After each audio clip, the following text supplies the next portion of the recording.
اعوذ باللہ من الشیطان الرجیم بسم اللہ الرحمن الرحیم۔ تمام دیکھنے اور سننے والوں کو السلام علیکم۔ ایک روز بہلول اپنے فخر کی شان میں مست قدم اٹھاتا ہارون کے محل میں پہنچا اور بے باکی سے آگے بڑھتا ہارون کے برابر جا بیٹھا۔ ہارون کے نخوت اور غرور کو اس کی یہ ادا پسند نہیں آئی۔ اس نے سوچا کہ کسی طرح اس کو زج کرے، اس لیے اس سے مخاطب ہو کر بولا، کیوں بہلول، میرے معاملے کا جواب دو گے؟ ضرور دوں گا، بشرط یہ کہ آپ اپنے قول پر پورا اتریں اور پہلے کی طرح وعدہ خلافی نہ کریں۔ بہلول نے واضح کیا، اور تم بھی سن رکھو کہ اگر تم نے میرے معاملے کا فوراً حل کر دیا تو تمہارا انعام 1000 اشرفی ہوگا، اور اگر تم جواب نہ دے سکے تو تمہاری داڑھی کی خیر نہیں۔ اسے منڈوانے اور گدھے کی سواری کرنے کے لیے تیار ہو جاؤ۔ میں نے اشرفیاں کیا کرنی ہیں؟ میری شرط تو کچھ اور ہے۔ بہلول بولا، شرط بیان کی جائے۔ ہارون نے کہا، میری شرط یہ ہے کہ اگر میں نے معمہ کو حل کر لیا تو عالی جا مکھیوں کو حکم دے دیں کہ وہ مجھے ستایا نہ کریں۔ مکھیاں مجھے بہت تنگ کرتی ہیں۔ بہلول نے بڑی سنجیدگی سے درخواست کی۔ اہل دربار کے ہونٹوں پر مسکراہٹ آئی، لیکن وہ ہارون کے خوف سے ضبط کر گئے۔ ہارون بغلیں جھانکنے لگا اور اسے کہنے پڑا، کسی وقت تو تمہاری عقل بالکل ہی ختم ہو جاتی ہے۔ مکھیاں تو میری موتی نہیں ہیں جو ان پر حکم چلاؤں۔ افسوس کہ ہمارا بادشاہ مکھیوں کے مقابلے میں بھی عاجز ہے، تو اس کے اقتدار کا کیا فائدہ؟ بہلول نے مزاحیہ لہجے میں کہا۔ درباریوں کی آنکھوں سے حیرت اور ہنسی جھانکنے لگی۔ وہ نظروں ہی نظروں میں بہلول کی اس جرأت کی داد دینے لگے۔ ہارون بھی شرمندہ سا ہو گیا اور اس کے جواب میں کچھ بھی نہیں کہہ سکا۔ تو بہلول نے اس کی خفت مٹانے کو کہا، اچھا، اب میں کوئی شرط نہیں رکھتا اور تمہارے معاملے کا جواب دیتا ہوں۔ ہارون نے پوچھا، وہ کون سا درخت ہے جس کی عمر 1 سال ہے؟ اس میں 12 شاخیں ہیں، ہر شاخ پر 30 پتے لگے ہیں، اور ان پتوں کا ایک رخ روشن ہے اور دوسرا تاریک۔ بہلول نے حسب عادت فوراً جواب دیا، یہ درخت مہینہ دن اور رات کا ہے، اس لیے کہ سال میں 12 مہینے ہوتے ہیں، ہر مہینے میں 30 دن ہوتے ہیں، جو آدھے دن ہیں اور آدھے رات ہیں۔ ہارون کو بے ساختہ داد دینی پڑی۔ اہل دربار بھی اس کی تعریف کرنے لگے۔ بہلول سر راہ کھڑا تھا، دیکھا کہ ہارون کی سواری آ رہی ہے۔ اس نے منہ کے گرد دونوں ہاتھ رکھے اور زور سے پکارا، ہارون، ہارون۔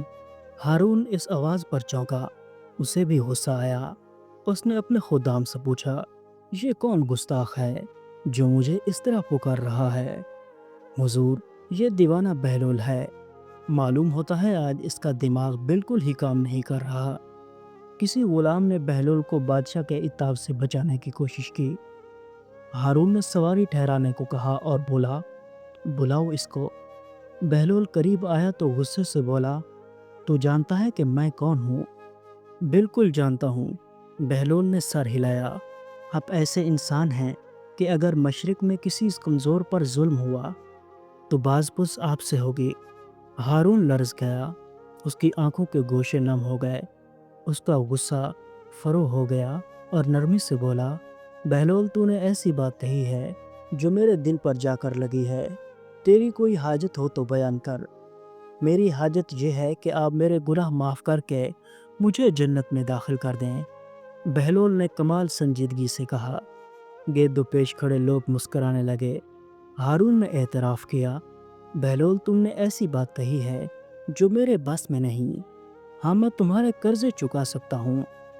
نہیں، آپ یہ بھی نہیں کر سکتے، بہلول نے زور دے کر کہا۔ کیوں؟ ہارون نے ترشی سے سوال کیا۔ ایک قرضہ دوسرے قرضے سے ادا نہیں ہو سکتا۔ آپ تو خود عوام کے قرض دار ہیں، آپ ان کا قرض واپس کریں۔ یہ مناسب نہیں ہے کہ ان کا مال مجھے دے ڈالیں۔ بہلول کے انداز میں سچ تھا۔ ہارون مضطرب ہوا اور بات بدلنے کو بولا، تو پھر ٹھیک ہے، میں حکم دیتا ہوں کہ تمہیں کچھ جائیداد دے دی جائے تاکہ تمہاری گزر بسر سہولت سے ہو۔ بہلول ہنسا، سب کا رازق خدا ہے، ہم سب بندے اسی سے وظیفہ پاتے ہیں۔ ایسا تو ممکن نہیں کہ وہ بادشاہ کو تو فراخی سے رزق عطا کرے اور اس دیوانے کو بھول جائے۔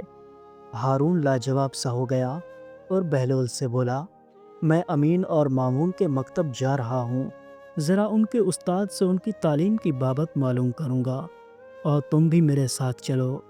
بہلول راضی ہو گیا اور سواری مکتب پہنچی۔ استاد دوڑا ہوا آیا اور ہارون کو سلام کیا۔ ذہن نصیب کے خلیفہ اس ناچیز کے مکتب میں تشریف لائے ہیں، ہم امین اور مامون کی تعلیم کے بارے میں معلوم کرنے کے لیے آئے ہیں کہ دونوں طالب علم کیسے ہیں۔ ہارون نے پوچھا، جان کی امان پاؤں تو کچھ عرض کروں؟ ہاں تمہیں امان ہے، ہمیں دونوں کی تعلیم کیفیت صحیح صحیح بتاؤ۔ ہارون بولا، علی جا، آپ کا بڑا بیٹا امین عورتوں کی سردار ملکہ زبیدہ جیسی قابل اور ذہین خاتون کا بیٹا ہے، لیکن کند ذہن ہے، مگر اس کے برعکس آپ کا بیٹا مامون بہت ذہین اور دانش مند اور باوقار ہے۔ یہ تم نے عجیب بات کہی ہے، میں اسے تسلیم نہیں کر سکتا۔ ہارون نے حیرت سے کہا، میں اس کا ثبوت مہیا کر سکتا ہوں۔ استاد نے جواب دیا، یقیناً تمہیں شہزادوں کے بارے میں اتنی بڑی بات بلا ثبوت نہیں کہنی چاہیے۔ ہارون نے لاگواری سے کہا، میں نے یہ بات تجربے کے بعد کہی ہے۔ استاد بولا، اس وقت امین اور مامون تھوڑی تفریح لینے باہر گئے ہیں، میں یہ کاغذ مامون کے بیٹھنے کی جگہ فرش کے نیچے رکھتا ہوں اور امین کے بیٹھنے کی جگہ کے نیچے یہ اینٹ رکھ رہا ہوں۔ جب وہ آ جائیں تو آپ ملاحظہ فرمائیے گا کہ میری رائے کس حد تک درست ہے۔ تھوڑی ہی دیر میں امین اور مامون واپس آ گئے۔ ہارون کو دیکھ کر دونوں حیران ہوئے اور اسے آداب کیا۔ ہارون نے انہیں بیٹھنے کی اجازت دی تو دونوں اپنی اپنی جگہ جا بیٹھے۔ ہارون دونوں کا بغور مشاہدہ کر رہا تھا۔ مامون بیٹھتے ہی کچھ مضطرب سا ہوا۔ اس نے پریشان سا ہو کر چھت کی طرف دیکھا، پھر دائیں بائیں دیکھا اور کئی بار پہلو بدلا اور بے چین سا نظر آنے لگا۔ استاد نے شفقت سے پوچھا، کیوں مامون، خیریت تو ہے؟ میں تمہیں کچھ پریشان سا دیکھ رہا ہوں۔ استاد محترم، میں اپنے بیٹھنے کی جگہ پر کچھ تبدیلی سی محسوس کر رہا ہوں۔ مامون نے کچھ سوچتے ہوئے جواب دیا، کیسی تبدیلی؟ استاد نے پوچھا۔ ایسا محسوس ہوتا ہے کہ استاد محترم، جیسے میرے بیٹھنے کی جگہ ایک کاغذ بھر اونچی ہو گئی ہے یا چھت کاغذ بھر نیچی ہو گئی ہے۔ مامون بولا، امین، کیا تمہیں بھی ایسا محسوس ہوتا ہے جیسا تمہارا بھائی کہہ رہا ہے؟ استاد نے امین کو مخاطب کیا، نہیں، ایسی تو کوئی بات نہیں، امین نے جواب دیا۔ استاد نے معنی خیز نگاہوں سے ہارون کی طرف دیکھا اور بولا، عالی جا پسند فرمائیں تو دوسرے کمرے میں تشریف رکھیں۔ ہارون نے اجازت دی اور استاد کے ساتھ دوسرے کمرے میں چلا آیا۔ بہلول بھی ان کے ہمراہ تھا۔ استاد نے مطمئن لہجے میں کہا، الحمدللہ کہ میں نے آپ کے سامنے اپنی رائے کا ثبوت بھی پیش کر دیا ہے۔ حیرت ہے، امین کی ماں عرب کی ذہین عورتوں میں سے ہے، کوئی اس کا ہمسر نہیں، لیکن اس کا بیٹا ہارون نے جیسے اپنے آپ سے کہا، سمجھ میں نہیں آتا کہ اس کا کیا سبب ہے۔ بہلول آگے بڑھا، اس کا سبب مجھے معلوم ہے، اگر علی جا کو ناگوار نہ ہو تو بیان کروں؟ بیان کرو، میں سخت ترین الجھن میں ہوں۔ ہارون نے کہا۔ بہلول بولا، اولاد کی دانش مندی اور ذہانت کے اسباب دو ہیں، اول یہ کہ عورت اور مرد کے درمیان رغبت اور فطری خواہش ہو تو ان کی اولاد ذہین، ہوشیار اور عقل مند ہوتی ہے۔ دوم یہ کہ مرد اور عورت مختلف خون اور نسل سے تعلق رکھتے ہیں تو ان کی اولاد میں عقل و دانش کی فراوانی ہوگی۔ کوئی دلیل دو۔ ہارون نے غور کرتے ہوئے کہا، اس کی مثال درختوں اور جانوروں میں نظر آتی ہے۔ مثلاً اگر پھل کے درخت میں دوسرے پھلدار درخت کا پیوند لگایا جائے تو نہایت لذیذ اور عمدہ پھل پیدا ہوتے ہیں۔ اسی طرح گدھے اور گھوڑے کے ملاپ سے خچر پیدا ہوتا ہے جس کی ہوشیاری، طاقت اور پھرتی کا جواب نہیں۔ اب عالی جا سمجھ سکتے ہیں کہ امیر میں جو ذہانت کی کمی محسوس ہوتی ہے اس کا سبب اس کی والدہ اور آپ کی رشتہ داری ہے، جبکہ مامون کی ماں مختلف نسل اور قبیلے سے تعلق رکھتی ہے۔ خون کے لحاظ سے آپ میں اور اس میں جو فرق ہے وہی سبب مامون کی ذہانت اور دانشمندی کا بھی ہے۔ ہارون اس کی بات پر غور کرتا رہا۔ استاد بھی قائل نظر آتا تھا، لیکن منہ سے کچھ نہیں کہہ رہا تھا کہ مبادہ خلیفہ اسے گستاخی تصور کرے۔